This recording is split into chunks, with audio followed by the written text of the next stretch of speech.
This is going to be another vlog in the glasses series. And what I want to talk about, and I'm in the United States, so I want to talk about it strictly in regards to the United States.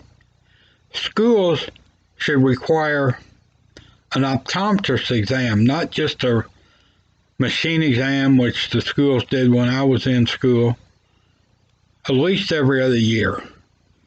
So they started before first grade, third, fifth, seventh, ninth, and 11th. And there's a reason for this.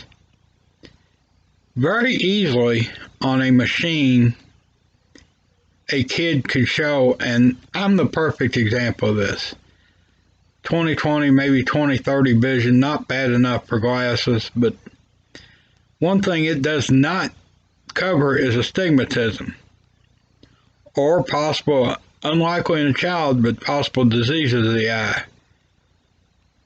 It can also uncover some stuff as high blood pressure, diabetes.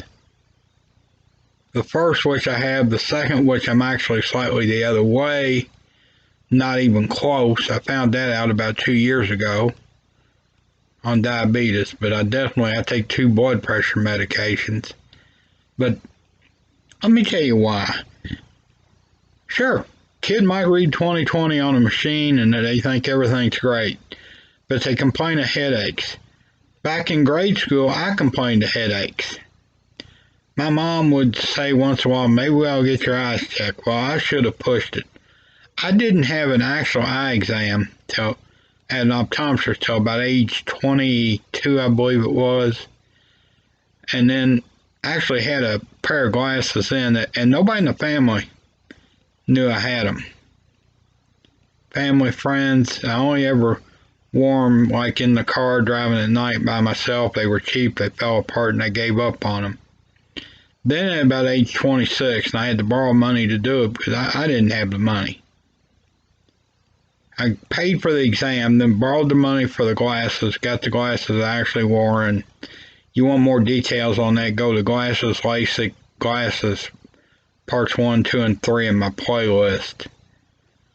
But this is why schools should require an eye exam at least every other year. I know it might put a little bit of a financial burden on parents.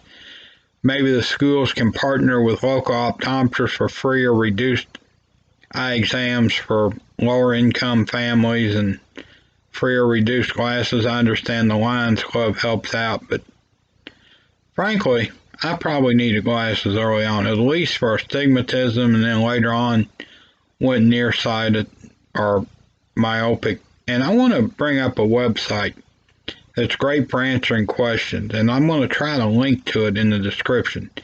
It's Vision and Specs, SPEX.com. Now they have several